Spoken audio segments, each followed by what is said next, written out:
Teman-teman apa kabar? Semoga kabar kamu sehat walaupun di tengah pandemi corona yang sepertinya juga belum berakhir. Semoga saja segera berakhir. Kamu masih tetap stay di rumah juga kalau misalnya nggak penting. Tetap stay di rumah apalagi sekarang juga bulan puasa. Sebentar lagi lebaran juga. Dan semoga yang Feril kasih di setiap konten di channel Feril Bimasati dan juga Feril Bimasati Podcast di Spotify ada manfaat yang bisa kamu ambil di situ. Dan kali ini terima kasih apresiasi yang luar biasa karena ada Mas Novanda Alim Setianugraha yang saat ini sudah mau untuk ngobrol-ngobrol bersama Feril ya. Dan yang jelas Mas Novanda ini adalah dosen tetap di IT Telkom Purwokerto, dosen muda berbakat yang juga sebagai owner dari Kampung Wisata Inggris Kebumen dan pengelola di Taman Reptil Adiluhur Kecamatan Adimulyo Kebumen. Fanda apa kabar Van? Ya, alhamdulillah baik sekali Mas Sehat ya? Heri. Alhamdulillah Puasa sehat. lancar belum bolong nih? Puasa lancar, alhamdulillah ada hikmahnya WFH juga jadi lebih dekat lah sama keluarga. Oke. Nah, kita pengen ngobrolin suatu hal yang ini mungkin juga banyak yang butuh. Salah satunya adalah saya yang menurut saya bahasa Inggrisnya itu sangat nol sekali. Sebenarnya apa sih yang memang harus kita lakukan atau kita persiapkan untuk mempelajari bahasa Inggris? Oke, jadi untuk mempelajari bahasa Inggris itu sendiri ya Mas, kita perlu beberapa step penting ya. Yang step yang pertama itu adalah niat. Ya. Iya, niat itu bisa dibilang adalah intention ya. Bagaimana kita meluruskan niat kita bahwa belajar bahasa Inggris itu buat diri kita sendiri dan tentunya tanpa ada motivasi terbesar dari diri kita ya. Kita nggak akan mau gali itu semua. Betul. Jadi niat dulu, motivasinya dikuatin terlebih dahulu bahwa saya mau belajar bahasa Inggris, bahwa bahasa Inggris ini menjadi sesuatu hal yang bermanfaat buat kita. Oke. Seperti itu. Itu niat ya. Niat. Kemudian yang selanjutnya setelah niat? Setelah niat adalah pahami skill. Skill. Iya, skill ya. Tentunya ketika belajar bahasa Inggris itu nggak sembarangan ya. Oh, belajar bahasa Inggris gitu doang secara umum. Tapi ada skill yang perlu kita ketahui. Ada 4 skill Mas Feril ketika belajar bahasa Inggris. Apa aja tuh? Yang pertama adalah listening, mendengarkan. Kedua adalah reading, membaca. Ketiga adalah speaking, yang artinya adalah kemampuan berbicara. Dan yang terakhir adalah writing, kemampuan menulis. Ketika kita udah tahu skill-skill itu semua, kita akan tahu dari mana dulu kita mulai belajar. Oh, oke. Iya, karena menurut saya sendiri, setiap orang punya sesuatu hal yang bagus di skill bahasa Inggrisnya masing-masing. Iya, iya. Ya, ada mungkin seseorang yang karena terbiasa main game online kayak gitu ya, terus jadi tahu ada yang namanya kosakata bahasa Inggris kayak gitu ya, dia akhirnya punya kemampuan listening yang bagus. Karena dengerin tuh ketika main game online, cuma kata sederhana misal fight. Fight itu artinya melawan kayak gitu, bertempur kayak gitu. Nah, itu ada kemampuan listening itu sendiri yang bagus. Terus mungkin juga ada orang yang terbiasa karena seneng nulis kayak gitu kan ya, saking rajinnya nulis, dia ngelis kata-kata bahasa Inggris, akhirnya dia tahu bahwa kemampuan bahasa Inggris yang bagus dia adalah di writing seperti itu. Jadi pahami itu semua. Setelah kita memahami skill diri kita, langkah ketiga adalah belajar metode. Setiap orang punya metode belajar bahasa Inggris yang berbeda-beda. Tinggal bagaimana dia mampu mengembangkan itu sendiri. Metode yang tepat untuk belajar bahasa Inggris itu bisa dimulai dari diri kita dengan menghidupkan atmosfer pembelajaran bahasa Inggris yang tepat sekali. Atmosfer pembelajaran yang tepat ya. Bener banget Mas Eril. Karena dengan metode yang tepat kita bisa menghidupkan lingkungan kita tuh yang suportif, yang mendukung banget. Dan itu bisa dihidupkan dari diri kita. Langkah sederhananya gampang banget Mas Feril. Kalau yang saya lakuin sih berdasarkan pengalaman saya adalah ketika kita seneng yang namanya mau mulai bahasa Inggris ya, kita otomatis harus menghidupkan lingkungan kita. Contohnya adalah dengan dengerin lagu tuh sekarang tuh HP-nya tuh diubah bahasa Inggris semua. Terus habis itu misalnya nonton pemilihan lagu di Spotify mungkin lagu-lagunya berbahasa Inggris. Berbahasa Inggris kayak gitu ya. Terus juga dengan nonton film nih. Sekarang nonton filmnya nonton film yang bahasa Inggris, tapi kalau bisa usahain tanpa subtitle. Iya.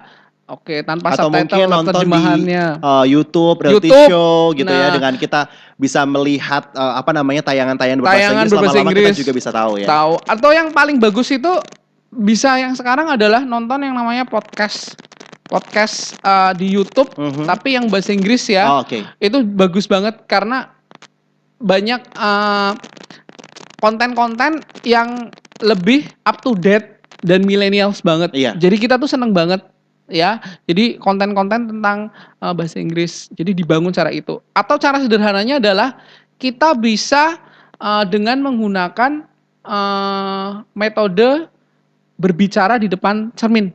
Oh, oke. Itu bagus banget Mas Farel. Jadi ini yang pernah saya lakuin juga. Jadi salah satu metode ini bisa kita coba dengan kita megang kertas, ada teks pidato bahasa Inggris atau apa, kita ucapin keras-keras di dalam kamar, terus kita ngobrol langsung di depan cermin. Oke. Dan itu secara nggak langsung diulang-ulang itu akan membangkitkan rasa percaya diri kita buat ngomong bahasa Inggris. Iya, itu juga sama seperti latihan saat kita berbicara di depan umum. Iya, Di public speaking juga seperti itu ya. Pertama adalah menulis skripnya terlebih dahulu, kemudian kita belajar bacanya dan kita baca di depan cermin. Jadi belajar bahasa Inggris pun seperti itu ya. Seperti itu. Okay. Jadi itu yang selalu saya coba lakukan ketika saya juga ngajar mahasiswa. Jadi bisa juga dengan missing lirik Mas Faril. Missing lirik itu gampang banget buat pemirsa podcastnya Mas Faril ya.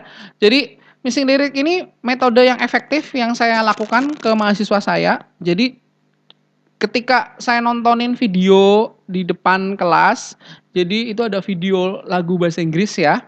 Videonya aja ya, tapi tanpa subtitle. Mereka saya kasih teks lagunya, tapi nanti ada titik-titik di mana itu adalah parts lirik lagu yang hilang. Okay. Jadi setelah itu mereka akan dengerin, kita kasih kesempatan 2 kali. Kesempatan pertama adalah untuk guessing, menebak apa yang mereka dengar, tulis saja. Terus habis itu kesempatan yang kedua adalah confirming. Jadi mereka akan memperbaiki apa dari kata yang mereka dengar, mungkin itu salah atau apa diperbaiki lagi. Itu yang menurut saya tuh bagus banget yang bisa kita terapin. Jadi seperti yang Vanda bilang tadi bahwa mewujudkan atmosfer yang tepat, kemudian juga enjoy juga, belajarnya juga nggak asal-asalan juga. Iya, jadi ada tadi niat, terus yang kedua adalah skill, pahami skill, terus yang ketiga adalah metode, dan yang terakhir ini Mas, salah satunya yang menurut saya bagus itu adalah practice. Betul. Berlatih. Karena apa yang kita pelajari adalah bahasa dan itu memang harus dipraktekkan. Kalau kita cuman hanya menulis, kemudian juga hanya membaca saja, kalau kita tidak mempraktekkan, pasti lidah kita juga tidak terbiasa untuk mengucapkan kata-kata yang kita tulis tadi kan? Iya, itu nggak terbiasa sama sekali. Jadi practice ini justru menjadi tuntutan yang paling berat bagi seorang. Kadang-kadang ya mereka punya kemampuan bahasa Inggris mungkin yang bagus secara di otak mereka ya Mas. Mereka biasa ngerjain soal tuh bagus nilainya. Tapi ketika untuk praktek, karena mereka nggak diasah kemampuannya mereka untuk ngomong di depan umum rendah atau mereka ada ketakutan tersendiri, itu jadi hambatan terberat buat mereka. Apa sih gunanya mereka punya nilai bahasa Inggris yang bagus tapi nggak dipraktekin kayak gitulah. Yes. Praktek itu sendiri bisa kita mulai dengan metode mixing words both in bahasa or in English. Jadi kita bisa praktekin itu dengan bahasa Inggris maupun bahasa Indonesia. Iya. Ya kayak modelin Cinta Laura lah. Jadi ketika dia ngomong mungkin kan dikira lebay ya. Campur itu kode mixing ya. Jadi kayak ngomong misalkan buah ini rasanya manis ya gitu kan. This fruit is manis ya gitu karena mungkin kita pengen nge-mix saja. Menurut saya sih wajar-wajar aja, tapi di situ ada rasa pede buat kita buat nge-mixin secara nggak langsung buat praktek. Dan yang jelas adalah ketika praktek, temukan partner yang mau diajak untuk ngomong bahasa Inggris. Menurut saya dari banyaknya teman kita mesti ada loh teman yang memang mau diajak ngobrol bahasa Inggris. Atau kalau enggak, kita bisa gabung ke komunitas ngobrol bahasa Inggris.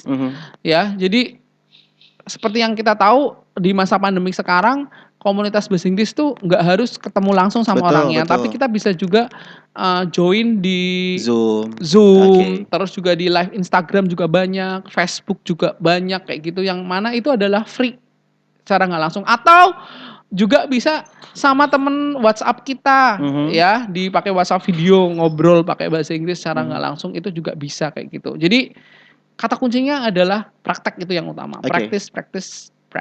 Praktek dan juga diawali pasti dari niat. Kalau kita nggak niat mau praktek juga kayaknya agak malas. Males banget. Nah, Vanda kan juga sebagai pemilik dari Kampung Wisata Inggris Kebumen, di mana di sekitar warga-warga sekitar di Kampung Wisata Inggris Kebumen itu banyak kayak penjual lotek dan penjual mie ayam yang memang itu lumayan mahir berbahasa Inggris. Itu kan juga orang tua yang sebenarnya kalau kita bisa bilang bahwa kalau kita melatih orang tua dan anak-anak itu pasti lebih gampang anak-anak nih. Iya.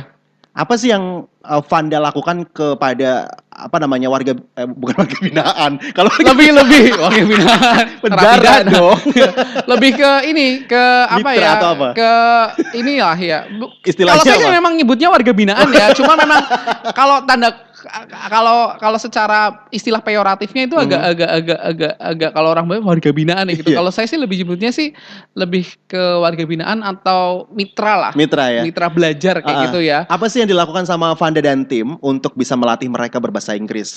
Itu pasti juga bakal berguna juga buat kita juga. Seperti aku juga kalau misalnya dengan metode yang agak lebih ribet kan lebih susah karena umur juga ya. Iya. Apa yang dilakukan? Kita awali yang jelas by proses Mas. Kita ngajarin sampai mereka bisa bahasa Inggris itu saya mulai sejak tahun 2014. Pada waktu itu saya sempat bolak-balik dari Jakarta ke Kebumen pada waktu itu untuk ngajarin bahasa Inggris mereka. Di mana ketika mereka belajar bahasa Inggris itu sendiri, kita melakukan yang namanya metode ngajarin langsung, terjun langsung ke lapangan. Dan yang kita ajarkan itu bukan grammar Mas. Jadi selama ini orang kan takut nih belajar bahasa Inggris, ngomongnya salah, grammarnya juga susunan katanya salah. Susunan katanya, udah mikir ini subjeknya dulu, predikatnya apa-apa. Betul. Jadi yang kita ajarkan adalah direct conversation, percakapan langsung, di mana kosakata yang kita ajarin, vocabulary yang kita ajarin adalah vocab yang mereka ada di sekitar mereka dan objek-objeknya bisa mereka lihat secara langsung di sekitar mereka. Jadi kayak misalkan yang jualan lotek tuh, mungkin videonya ada di YouTube, ya. YouTube-nya bisa dilihat. YouTube-nya ada di Kampung Wisata Inggris Kebumen. Kampung Wisata Inggris ya, Kebumen. Itu bisa dilihat di situ bahwa masyarakat yang mau ngomong bahasa Inggris di sana itu ketika mereka penjual mie ayam, penjual lotek misalnya ya udah ngafalinnya kosakata tentang lotek. Kayak misalkan chili, ya udah kita liatin tuh. Cabe kan, kita liatin Bu ngomong chili, ya gitu ya. Chili. Akhirnya mereka nginget oh ya chili. Okay. Terus ada lagi misalkan lontong ya, sticky rice. Bu diulang sticky rice sampai akhirnya membentuk kosakata, mereka hafal, mereka sambung-sambungin.